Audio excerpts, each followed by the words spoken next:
Right, today people, we are going to be doing a little demo on the ZX Spectrum 128K rack mount computer. It's a 128K Spectrum Grey, hence the grey keyboard, and DB25 connector for the keyboard. So I've loaded up a program that I've worked on, the various samples. And here I have the actual ZX Spectrum program installed with the samples for the program that I've made. So there's various samples, but we won't hear that at the moment because I turned the volume considerably down because the Spectrum program is very loud. So what I'm going to do is, I've got the headphones output from the sampler to the load in on the Spectrum, and so I'm going to press enter for the tape loader, and then we're going to press audition. So I'm going to get my finger in there so you can see what I'm doing. Here we go.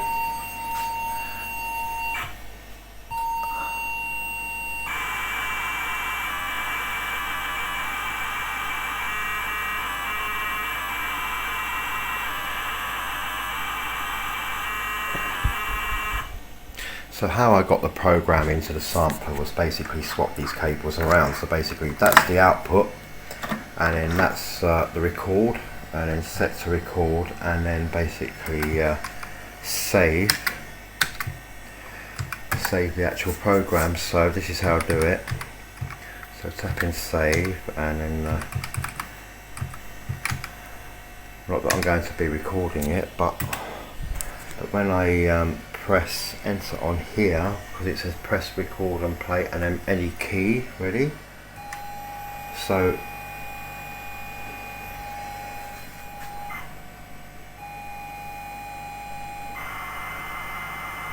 if I was to be sampling that, that's how I store my programs from the Spectrum, and it's better than a tape deck.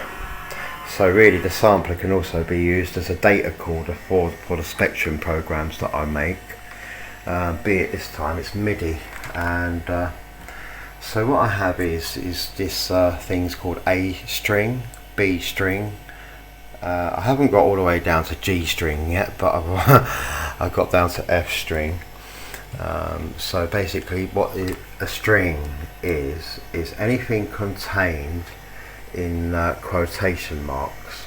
So all this data, so Y in here starts with the MIDI channel, that's Y6 is channel 6, tempo is T, so tempo is set at 140, the highest speed is 240, capital O there is for octave, and so I chose octave 3. Then N is just basically a separator between these two numbers, because 3 on its own would just be the speed, so like 7 and 5 they're all different note lengths. So I had to separate octave 3 and note length 3 with an N, so that's how you do it on the Spectrum. I've actually got some tied notes here, so note length 9 is the longest that you can get on a note held down, but if you put this on, it holds it down for even longer. So the amount of timing intervals that it takes with the underscores in between will indicate how long that and, which is a pause, so it doesn't actually play any note, it's just a rest. Because I'm going to be playing a whole string of strings together, so initially I have one sample playing on this line here, and it's quite long, and then once that sample's over, then it goes to line 2000, because REM was just basically I used that, and when I'm programming I just wanted to separate the drum track and a bass line track when I was working on that, but I didn't remove it because I often change the variables, like maybe change it to B string and D string, and then play them too, and see what's going on those MIDI channels, or really basically the music that I've been programming in. So here we go. So what we've got really here is a funk kind of track. So I'm going to turn the volume up on stereo, and then we can run. Ouch! But what I'm going to do is I'm going to unplug this. Doesn't really matter, but I've just got it back on the program again and away from record on the sampler. Ouch! That is very loud.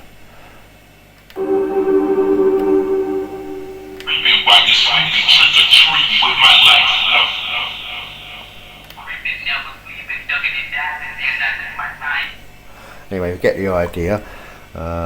Maybe.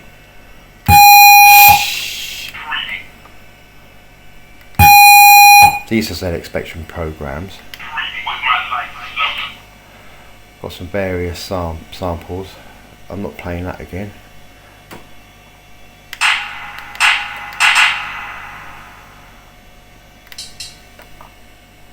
So I've got various different drums there.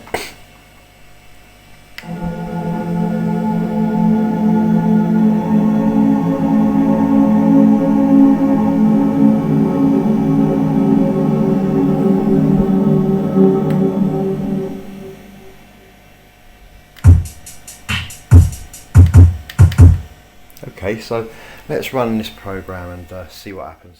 And we're just leaving a card that introduces everyone to a Bible study course, if that's of interest.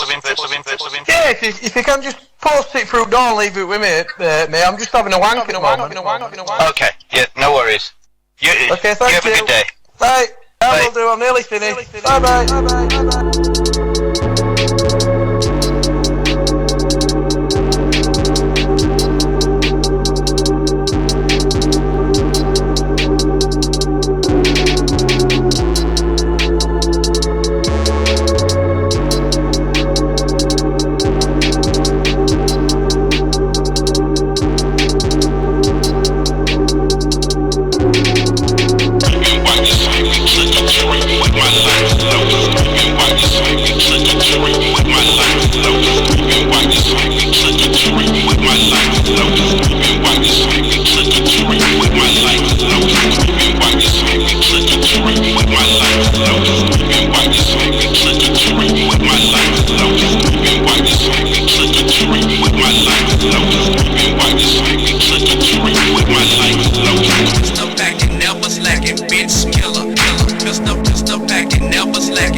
Okay, so we've heard the Spectrum doing some music, and this has all been typed out because I know about note lengths, and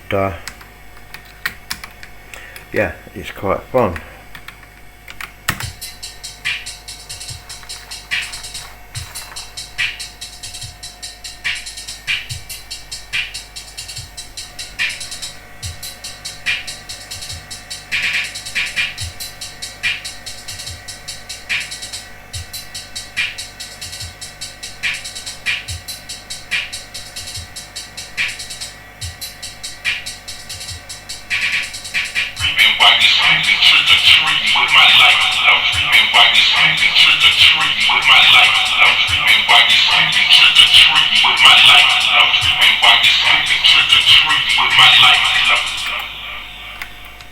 Okay, so basically this is quite a lot of fun, and Back in the day, people used to use Atari STs to make the rave music. I was 15 years old at the time when I was typing in 128K Basic and programming music and playing a Yamaha keyboard.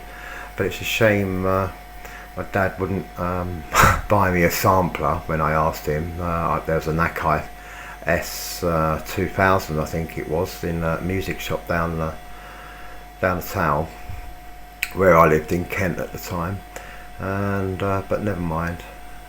But who knows what issues I might have had with the sampler, you know, especially like what floppy disks are like, etc. But you know, you always get these teething problems with samplers, but this is why I have a USB floppy drive emulator, and it really comes in handy for storing programs on. I've just formatted a stick on here, and I think what I'm going to do is I'm going to show you how this works. Now, we have this program called USB Floppy Manager, and this is available for free download as well, so you can easily get hold of it. So we open up this and it shows you the floppy. I can actually open up the floppy and see what's inside, and that's the Yamaha disk format, and this is what you'll find inside the Yamaha A3000 formatted floppy disk drive. You'll find these two files, and so what I've done is I've wrote that one file, formatted one floppy disk in the sampler and formatted one only, and then what I did was I wrote the exported the image file, and on the desktop I made that formatted floppy drive, just named it 144, and then what I did was select all here, and then you can bulk write. Well, let's just go for bulk write image files. So now we're going to look for the image file that we saved, which was one floppy disk, which was formatted in the A3000, and it was 144.1 kilobytes or whatever it is, 1441 kilobytes rather.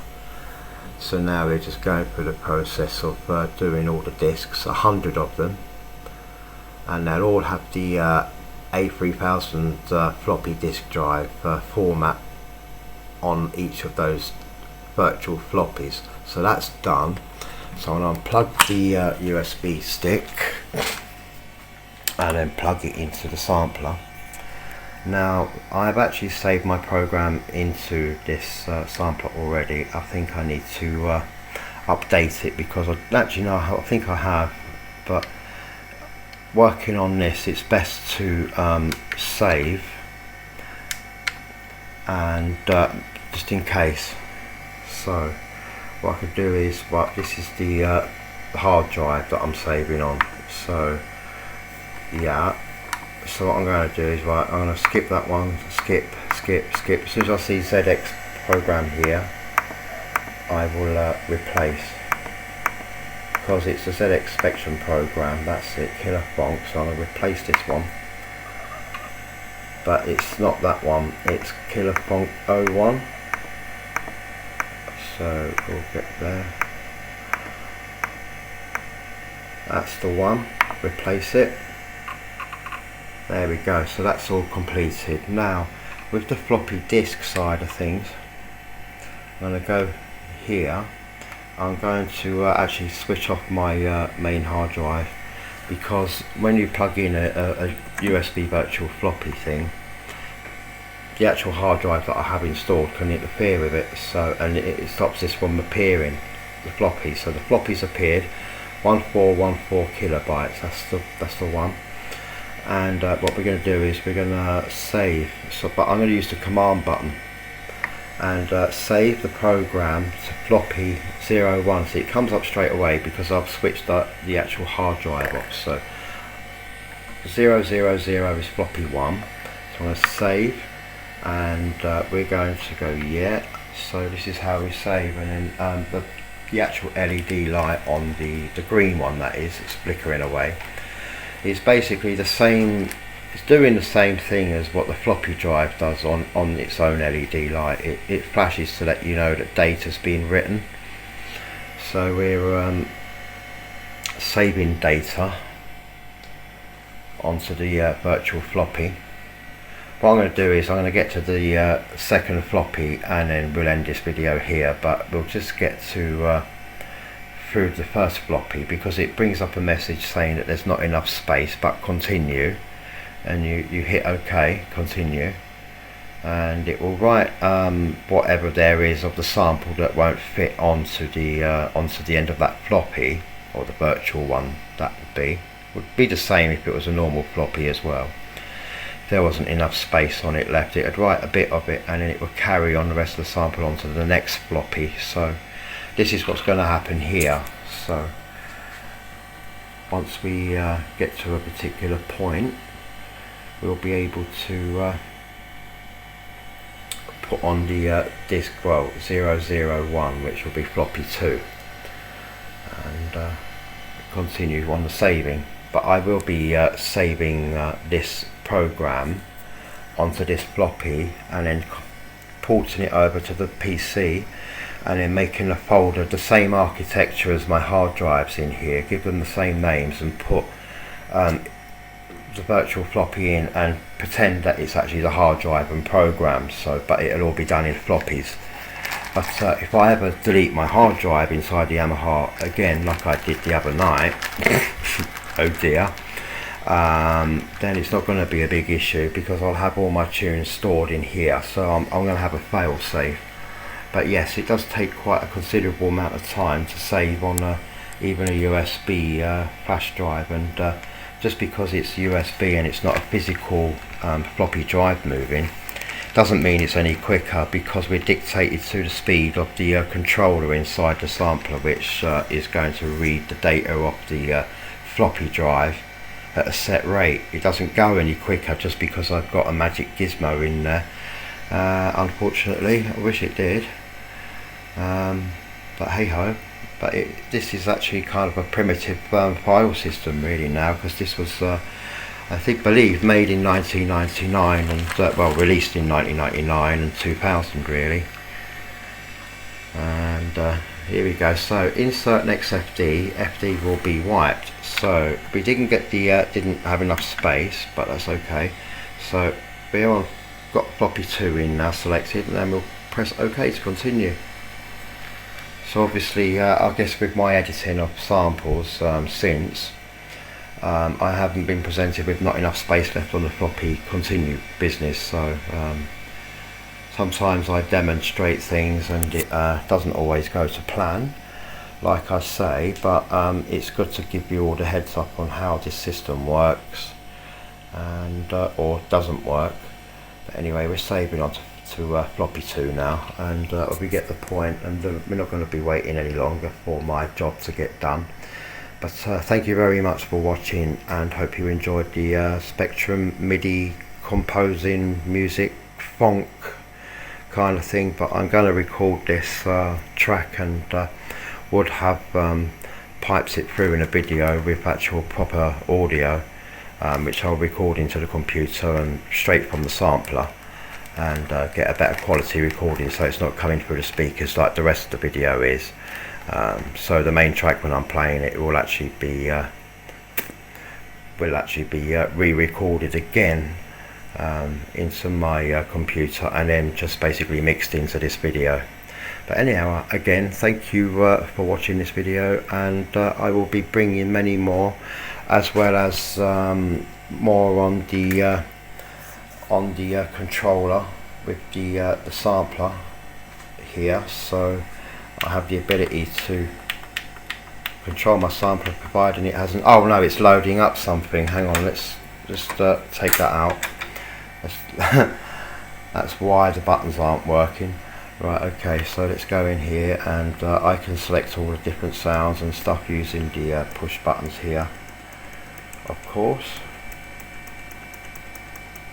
And that is just great fun to have such an item that will actually do a brilliant job. Now, while this light is on, I get single button presses, but while this light flickers by adjusting speed, I can now use this to flick through, holding this button down, and it will flick through the numbers with ease. But again, sort of changing the speed of the pulse of this flashing light and the timing circuit inside my device, it will go through at a sort of slower speed. So if I'm incrementing data, it will based on the speed of the flashing light. So it gives me the ability to do some super fast editing.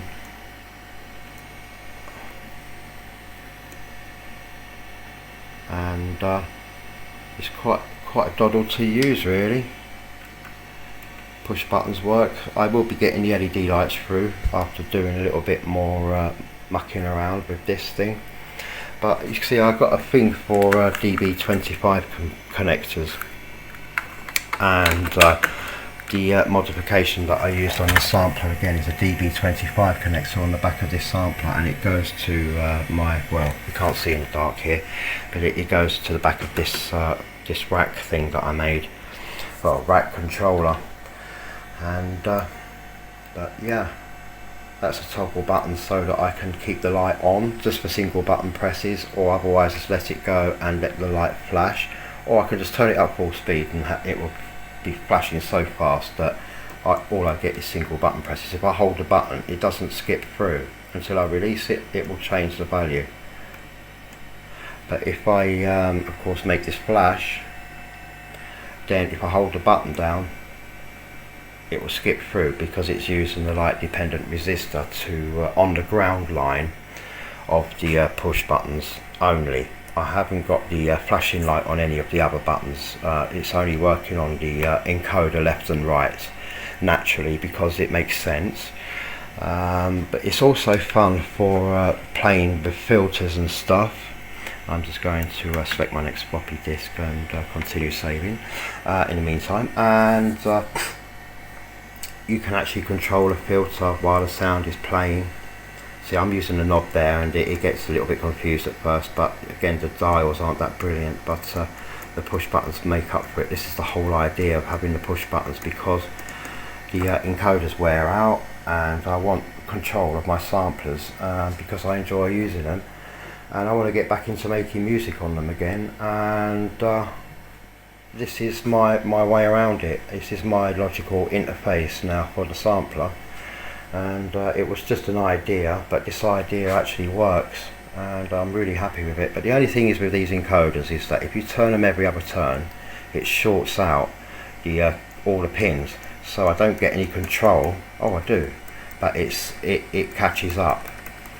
It doesn't really work properly. But if I adjust it one dial to the right or to the left, it will just go back to normal, and it will work as it should.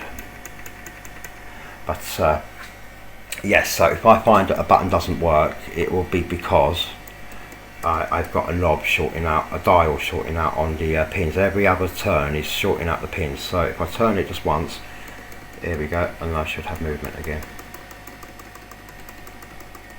I've got some very responsive push buttons actually. They're really good, and they're the sort of buttons that you want, that you can tap tap tap tap with, because you don't want push buttons that are hard to push. I mean, these are actually quick to push. They're all very fast buttons, and that's exactly what you want for this type of build. You don't want buttons that you have to push in too hard and keep hurting your finger on, and you just get the instant, you know. And of course, if I want to go through the numbers, I just set my flicker and go through these numbers a lot quicker. Down and then back up again, as well as adjusting the cue width, which should be this one actually, I think, or shorting out, is it? Yeah, that's right. There we go. See, when I realise the button doesn't work, it's because I've knocked a dial or turned it by accident. And I do habitually end up using the dials sometimes, and I forget that I have this controller underneath, and this switch is for the bottom sampler. Now if I switch it up, this circuit goes off because I hijacked the voltage from the power supply in the bottom sampler here, and it goes through on the switch and it powers the flashing light circuit inside. So when I toggle between the other sampler, then it'll be stealing the power from the top one instead and powering that device. So either sampler that I have switched on, it will be stealing the power with the switch to the flashing light circuit inside there, the A-stable 555 timing circuit, and it has use of a potentiometer resistor to adjust the speed of the flashing pulses. This pulse really is absolutely useless. I mean, unless you want to sort of go down very slowly, holding a button like that. This is how slow it is.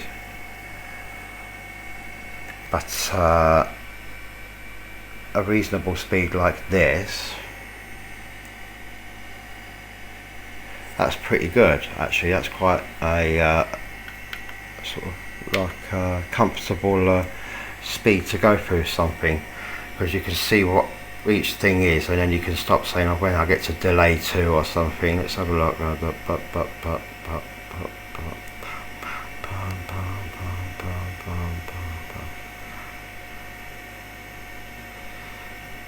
There we go. So I'm on delay 2, so I can set this to on fully, and then we can go in and then we can edit the parameters like with ease.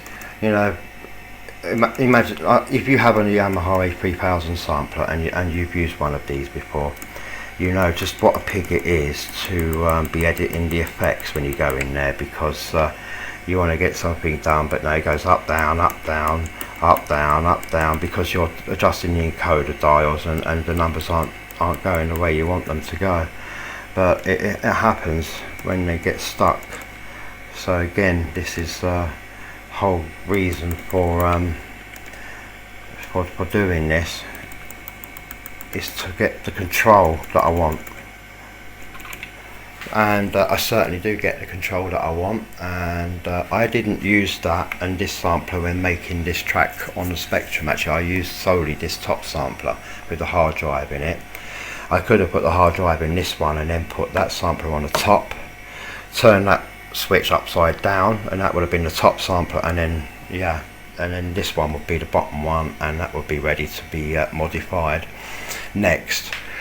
And there's an awful lot of work to be done on this one, just like there was this one, with regard all the wiring and cutting in between both sides of this encoder circuit board, where there's 11 pin connector here, a 13 pin connector here, and so really there's what is there, 24 wires to get out on pins, but pin 1 and 13 are both the same ground on this. But yeah, I believe that if that connector is connected to the dials encoder bank circuit, then what happens is the 2 ground pins let the circuit board know that this thing is connected, and maybe it's a second ground for backup, but maybe not. I think it's just because the 2 wires, pin 1 and 13, that go to the motherboard in the sampler there, on the encoder side, are just letting the sampler know that the encoder board is present. And even if it isn't, the sampler still works anyway, and you can still connect the encoder board in between and use it again while the sampler's still on. So it's very much plug and play. It doesn't really matter if you unplug it and then plug it back in again. You can do some work on something and leave the sampler on, which is not really the best idea when doing electronics and stuff, but it is handy to do some troubleshooting sometimes to find out what's going on. And but yes, it's definitely been fun, and I've enjoyed making this device, and it works just how I want it to work.